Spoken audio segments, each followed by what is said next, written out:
नमस्कार। हमारी इस खास पेशकश काले धन के खिलाफ जंग में आप सभी का स्वागत है। मैं हूं अरुण शर्मा। अगले आधे घंटे में हम इस बात पर चर्चा करेंगे और इस बात को समझने और जानने की कोशिश करेंगे कि जिस तरह से कैशलेस अर्थव्यवस्था बनने की दिशा के अंदर तमाम मुहिम शुरू हो चुकी है, सरकार कई कारगर कदम उठा रही है, तो एक तरह से अवेयरनेस का प्रोग्राम भी शुरू हो चुका है कि किस तरह से लोगों को जागरूक किया जाए कि वो लोग ज्यादा से ज्यादा कैशलेस ट्रांजैक्शन की तरफ प्रेरित हो सके और कैशलेस ट्रांजैक्शंस कर सके।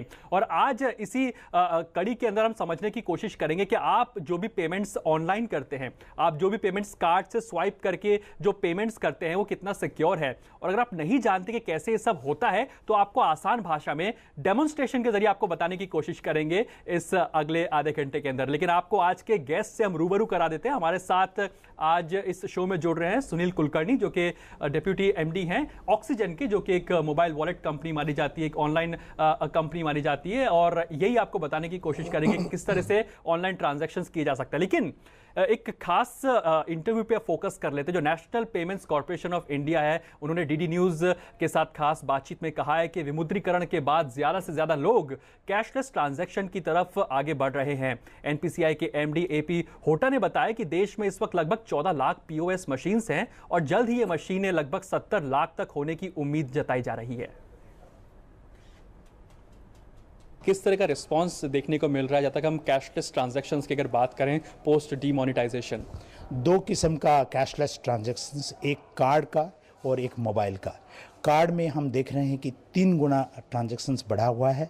जो बहुत सारी नया कस्टमर वो आ रहे हैं जो पहले सिर्फ एटीएम में यूज़ कर रहे थे, आजकल वो पॉइंट ऑफ सेल में यूज़ कर रहे हैं। क्योंकि हम जो डेटा एनालिटिक्स, डेटा जो हम एग्जामिन करते हैं, देखते हैं पूरा नया कस्टमर सब आ रहे हैं, नई एरिया में, छोटा एरिया से आ रहे हैं। इसका मतलब है कि वो कार्ड को पॉइंट ऑफ सेल में, इस दुकान में जो पॉइंट्स ऑफ सेल था, ये सब यूज़ कर रहे हैं। आपने यूपीआई ऐप की बात की है इस समय पर, अगर आप आसान भाषा में समझा सके कि यूपीआई ऐप का मतलब क्या है, एक बैंक से कैसे दूसरे बैंक में पैसे ट्रांसफर हो सकते हैं? एक तो यूपीआई, इसका जो पहले उसका जो नाम था आईएमपीएस, इमीडिएट पेमेंट सिस्टम, इसके जरिए से 24/7 मनी ट्रांसफ़र कर सकते हैं, रात दिन, और midnight, independence day, Republic day, जो कोई दिन कर सकते हैं। और एक अकाउंट से दूसरी अकाउंट, ये दोनों अकाउंट एक ही बैंक भी नहीं होने से भी चलेगा। ये इंटरऑपरेबल है। एक बैंक का कस्टमर दूसरी बैंक का कस्टमर को पैसा भेज सकता है। और भी अभी रिजर्व बैंक का जो रिलैक्सेशन आया है, एक बैंक का कस्टमर कोई एक वॉलेट कंपनी को भी, वॉलेट अकाउंट को भी क्रेडिट हो सकता है, वॉलेट से बैंक, बैंक को वॉलेट से। यूपीआई को जो खास चीज़ है, यूपीआई ये जो इमीडिएट कलेक्ट भी हो सकता है। पहले इमीडिएट सेंड होता था, अभी इमीडिएट कलेक्ट भी हो जाएगा। जितने मोबाइल एप्लीकेशंस हैं, जितने भी ट्रांजैक्शन के लिए ऑनलाइन एप्लीकेशंस हैं, सिक्योरिटी के लिहाज से देखा जाए कितना सेफ है? मैं तो बोलूँगा तो काफ़ी सेफ है। सिक्योरिटी और कन्वीनियंस वो दोनों देखना चाहिए। जो मोबाइल, जो स्मार्टफोन मोबाइल है, क्योंकि वो स्मार्ट है, उसको आप सिक्योरिटी टूल्स भी इम्प्लीमेंट किया जा सकता है। तो स्मार्टफोन का जो प्रोग्राम है यूपीआई और आईएमपीएस, वो काफ़ी सिक्योर है। ये आपको कोई डरना नहीं है। आपको डर लगता है, इंटरनेट को डर लगता है, तो ये भी डर लगेगा। आपको डरने का कोई बात नहीं है। आप बहुत सारी पूछने के बाद, कस्टमर क्रेडेंशियल चेक करने के बाद ही अकाउंट को ऑपरेट किया जा सकता है, वो सिक्योर है। कंज्यूमर्स की जहाँ तक बात की जाती है, जो लोग यूज़ कर रहे हैं इस मोबाइल एप्लीकेशंस को ट्रांसफ़र के लिए ऑनलाइन की, वो चाहते हैं कि इसको अपग्रेड किया जाए, थोड़ा कंज्यूमर फ्रेंडली बनाया जा सके। दोनों तरफ से वो काम चालू है। अभी तो यूपीआई वर्जन 1 चालू है ऑलरेडी। 28 बैंक हो गए, 26 बैंक थे, 28 बैंक और 2 बैंक आ गए। 20 बैंकों का ऐप वो गूगल प्ले स्टोर में भी है। लेकिन उसमें फर्दर सजेशन आया है कि वो जो बिल पेमेंट, जो बहुत सारे बिल पेमेंट होता है वो भी यूपीआई में ऐड किया जाए। हम इसका ध्यान रख के उसका अपग्रेडेशन काम चल रहा है। और यूपीआई में जो एमएमआईडी की तरह थोड़ा एक टर्मिनोलॉजी था, उसको समझने के लिए थोड़े लोगों को तकलीफ होता था, उसको हम इसको आसानी कर दिए हैं। भारत वो दिन कब तक देख पाएगा? एनपीसीआई कैसे रीड कर रहा है कि हम कैशलेस बनने की दिशा में कब तक हम आगे बढ़ सकते हैं? हम तो वही दिशा में हैं, लेकिन एक काम इतना आसान नहीं है, इतना मामूली नहीं है। हमारा तो लक्ष्य है कि हर इंडियन को हम कोई ना कोई इलेक्ट्रॉनिक सिस्टम में जुड़ सकेंगे, कार्ड में, मोबाइल में और टैप एंड गो पेमेंट में, और बहुत सारे ढंग है ये जो वॉइस कॉल में, आईवीआर में, बहुत सारे ढंग से हम जोड़ना चाहते हैं और काम चल रहा है। और अभी जो सिचुएशन डिमोनेटाइजेशन के बाद आया है वही को अपॉर्चुनिटी के हिसाब में समझना चाहिए। हमारा तो कैश जीडीपी रेशियो करीब 11-12% है, जो कि बहुत सारे देशों को 3, 4, 5, 6 ऐसा चल रहा है। हमारा देश में बहुत सारी ज़्यादा से ज़्यादा पॉइंट ऑफ सेल डिवाइस लगाना है।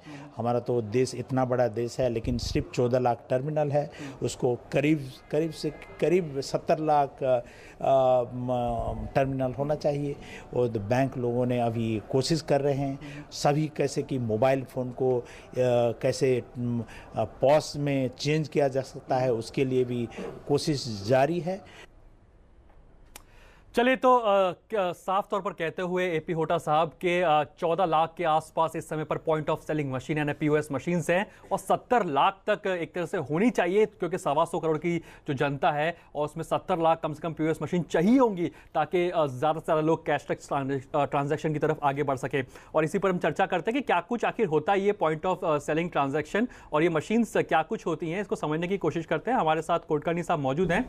कुलकर्णी साहब, ये मेरे पास में मोबाइल का ये एक वॉलेट है जिसमें पैसे मैं रखता हूं। क्या वो दिन मैं कब देखूंगा कि केवल ये डेबिट कार्ड या फिर ये मोबाइल फोन, इसके जरिए मैं निकल जाऊं और जो चाहे शॉपिंग करूं, जहां जाऊं, मुझे किसी भी चीज की दिक्कत ना हो, वॉलेट ना रखना पड़े, कैश ना रखना पड़े, तो वो कैशलेस की तरफ हम लोग कब तक बढ़ते हुए दिखाई देंगे? आपने बिल्कुल ठीक सवाल किया, क्योंकि इस समय जो होता साहब ने बताया कि 14 lakh point of sale terminal हैं, उनमें से कुछ ऐसे टर्मिनल हैं जो एक ही शॉप में 2-2, 3-3 हैं। अगर आप किसी बड़ी दुकान में जाते हैं तो 2-2, 3-3 मिलते हैं आपको। तो कुछ यूनिक मर्चेंट जो हैं वो 6 से 7 लाख हैं, उससे ज़्यादा नहीं है। जबकि पूरे भारत में 1.5 करोड़ मर्चेंट्स हैं। तो 1.5 करोड़ के मर्चेंट्स पे अगर आपको पॉइंट ऑफ सेल डालना है तो ये काफी एक्सपेंसिव इंफ्रास्ट्रक्चर। कुलकर्णी साहब, इसको सिंपलीफाई कीजिए, ये पीओएस है क्या? जब हम पॉइंट ऑफ सेलिंग मशीन की बात कर रहे हैं, क्या हम बता सकते हैं एक्चुअली है क्या और कैसे दिखता है, कैसे ऑपरेट होता है, इसको अगर आप समझा सके हमें। राइट, सो ये पॉइंट ऑफ सेल मशीन इस तरह से दिखाई देता है। इस पॉइंट ऑफ सेल मशीन में डेबिट कार्ड, क्रेडिट कार्ड और चिप एंड पिन सारे ट्रांजेक्शन हो सकते हैं। गांव में जहां पे बैंकों ने माइक्रो एटीएम की व्यवस्था की है, उसमें आधार को भी जोड़ दिया है। तो आधार, डेबिट कार्ड, क्रेडिट कार्ड, जो कि रुपे, वीज़ा, मास्टर कार्ड के सारे ट्रांजैक्शन कर सकते हैं। जैसे कि आपने पूछा कि आप स्वाइप कर सकते हैं क्या, या अगर आपके पास कार्ड नहीं है तो आप अपना आधार से पेमेंट कर सकते हैं क्या। ये मशीन 2 मशीनों को जोड़ के एक सिंगल मशीन बना दी गई है। गांव में जहां माइक्रो एटीएम की जरूरत थी, वहां पे माइक्रो एटीएम में सिर्फ आधार और रुपे कार्ड चलता था। शहरों में रुपे, वीजा और मास्टर कार्ड का ही प्रचलन था, आधार का प्रचलन नहीं था। तो हमने ये एक सिंगल मशीन बनाई है, इसमें दोनों काम हो सकते हैं। तो या आप ये कह रहे हैं कि जिसको पैसा जमा कराना है वो भी अपने जो ये कार्ड है, जो डेबिट कार्ड है, इसको स्वाइप करके इसमें पैसे जमा कर सकता है एक तरह से, और जिसको निकालना वो निकाल भी सकता है पैसे इसी चीज से। जमा कराने के लिए आधार, जो एनपीसीआई के होता जी ने बताया, आधार इनेबल्ड पेमेंट सिस्टम बनाया गया है, क्योंकि आपकी प्रॉक्सी हो सकती है डेबिट कार्ड में। आप अपना खुद का अगर अंगूठा लगाएंगे, अगर है तो वो ही आप ही के अकाउंट में जाएगा। आप इसमें बैंक अकाउंट का नंबर भी बताएंगे नहीं। अगर आप यहाँ देखें इस मेनू में तो ट्रांजैक्शन दिखा रहा है, ट्रांजैक्शन के बाद अगर मैं दिखाऊंगा तो eKYC जिससे अकाउंट खोला जाता है, BBPS Bharat bill payment system, जो कि होता जी बता रहे थे कि बिल पेमेंट की जरूरत है। भारत बिल पेमेंट सिस्टम एक अब सर्विस हो गई है, लाइसेंस सर्विस, जिसमें सारे post paid, utility bill payment, taxes वगैरह ये सारे पे किए जाएंगे। और तीसरा है आधार इनेबल्ड पेमेंट सिस्टम। इस आधार इनेबल्ड पेमेंट सिस्टम में आपको बैंक अकाउंट बताने की जरूरत नहीं है, आप सिर्फ यहाँ पे अपना आधार नंबर दीजिए। यहाँ पे 3 मेनू हैं, कैश डिपॉजिट, कैश विड्रॉल और बैलेंस इंक्वायरी।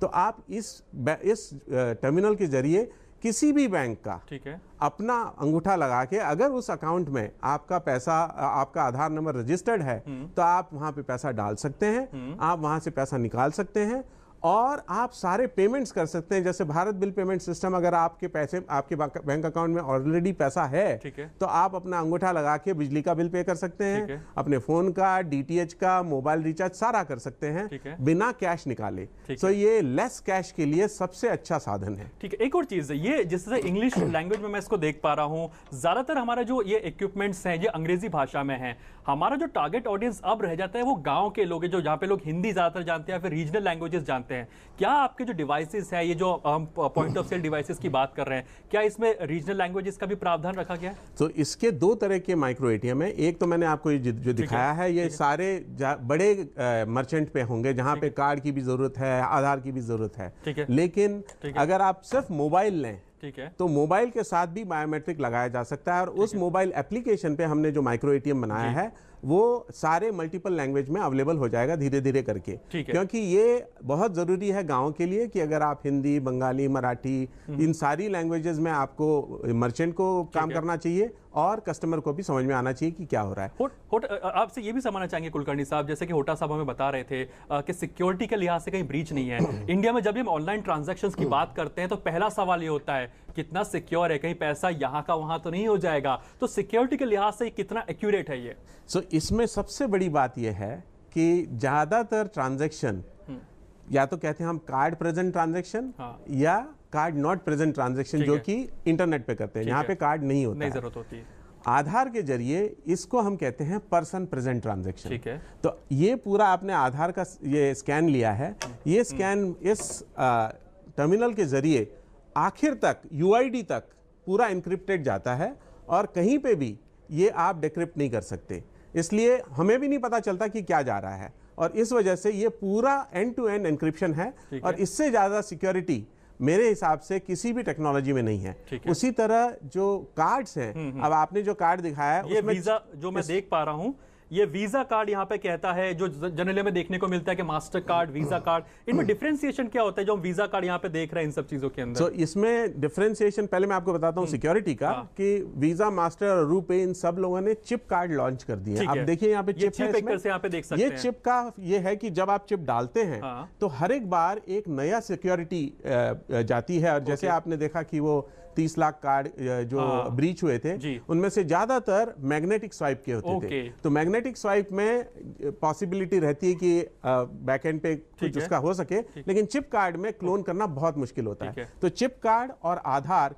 ये 2 बहुत ही सिक्योर तरीके हैं जिसके बेसिस पे कस्टमर आप आराम से ट्रांजैक्शन कर सकता है। और उसी के ऊपर मोबाइल वॉलेट आते हैं। मोबाइल वॉलेट क्या करते हैं कि आपके बैंक अकाउंट से आपके बैंक अकाउंट में 50,000 रुपए हैं, आप बैंक अकाउंट को मत एक्सपोज कीजिए। आप मोबाइल वॉलेट, ऑक्सीजन वॉलेट के अंदर 1,000, 2,000, 3,000 डालिए और आपकी रिस्क उतनी रहेगी जितने आपके मोबाइल वॉलेट। चलिए, आपने जो कि मोबाइल वॉलेट की बात की, तो एक जो खबर हमारे पास आ रही है उस जरा स्टोरी को भी ले लेते हैं। आपको बता दें कि विमुद्रीकरण के फैसले के बाद लोग अब ई वॉलेट का चलन इनमें काफी ज्यादा बढ़ गया है।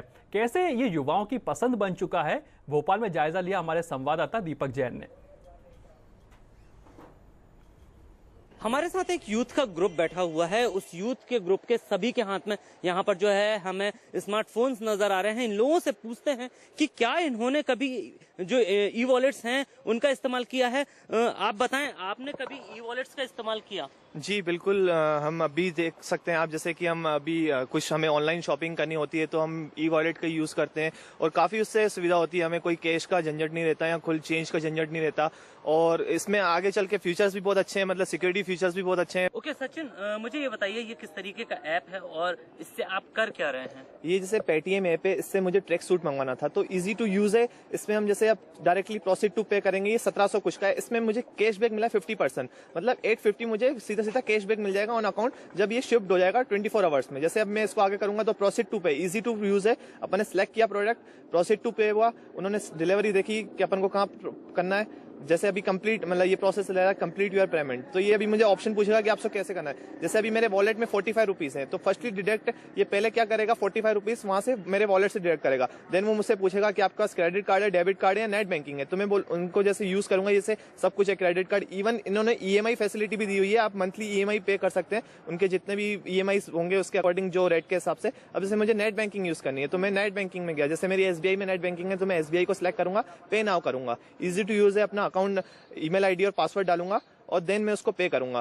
कभी मुझे मोबाइल रिचार्ज करना होता है या मूवी टिकट बुक करनी होती है, क्योंकि मूवी टिकट्स में भी काफ़ी कैशबैक मिलता है, तो इसके लिए मैं पेटीएम यूज़ करता हूँ। अब तो छोटी मोटी शॉप्स में भी पेटीएम से पेमेंट लेने लगे हैं, तो उसका बहुत ईजी प्रोसेस है। बारकोड उनका स्कैन करके आप पे कर सकते हो और ई वॉलेट में आप 20,000 रुपये तक का, क्योंकि नए जो रूल्स हैं उसके हिसाब से अपना कैश रख सकते हो, तो आपको फिजिकल कैश कैरी करने की जरूरत नहीं है, आप जस्ट डिजिटली सारे काम कर सकते हो। तो कैशलेस ट्रांजैक्शन की बात की जाए तो एक बहुत ही अच्छा चीज़ है। कैमरा पर्सन विजय शर्मा के साथ दीपक जैन, DD न्यूज, भोपाल। तो केवल मेट्रो सिटीज में नहीं, अब टीयर 1 टीयर 2 सिटीज की बात करी जाए या फिर जो गांव के अंदर भी है, वो अब लोग ज्यादा से ज्यादा लोग कैशलेस ट्रांजैक्शन का मतलब पैसे का इस्तेमाल ना हो किसी भी ट्रांजैक्शन में, और पैसा आपके बैंक अकाउंट से सीधा डेबिट होकर के जिस व्यक्ति को पे करना चाहते हैं उसके अकाउंट में अपने आप पहुंच जाए। लेकिन कुलकर्णी साहब, किस तरह का रिस्पॉन्स अगर हम समझने की कोशिश करें, क्या छोटे से छोटा ट्रांजैक्शन भी किया जा सकता है? मिनिमम ट्रांजैक्शन की लिमिट कितनी है? क्या 2 रुपए का भी हम लोग ट्रांजैक्शन कर सकते हैं, 1 रुपए का भी ट्रांजैक्शन कर सकते हैं? कि यहां तक की सुविधा हम देख सकते हैं?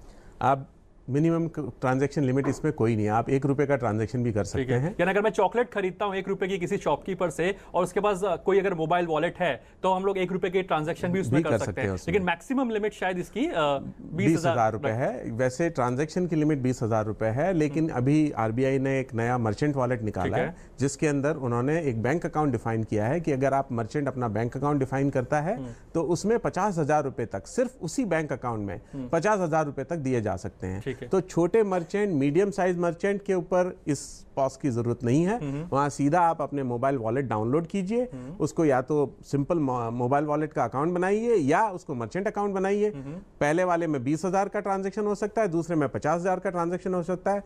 हमारे इस डिमोनेटाइजेशन के बेसिस पे कई गुना इस समय वॉलेट लोडिंग हुआ है और उस वजह से काफी सारे कस्टमर को इसमें राहत मिली है। ठीक है, इस समय हमारे सारे दिल्ली के मार्केट में कम से कम 50 मार्केट में हमारी मोबाइल वैन गई हैं, जहां पे एक जगह हम माइक्रो ATM लगाते हैं ताकि लोग बाग उस पे कैश डिपॉजिट या कैश विड्रॉल कर सकें और वॉलेट लोड कर सकें, और बाकी शॉप्स में मोबाइल वॉलेट का डाउनलोड के साथ मर्चेंट पेमेंट कर सकते हैं। तो अगर आपके पास 2,000 रुपए का नोट है, आप उसका कुछ नहीं कर सकते, तो आप उसे ट्रांसफर लेकर के वॉलेट में ले लीजिए और वॉलेट से फिर उसका इस्तेमाल कीजिए, पेमेंट कर। चलिए, तो आप ये कह रहे हैं कि एक जमाना था जब लोग इस मोबाइल वॉलेट में पैसा रखा करते थे, उसके बाद में जो चलन है कि लोग कार्ड वगैरह भी इस्तेमाल करने लग गए।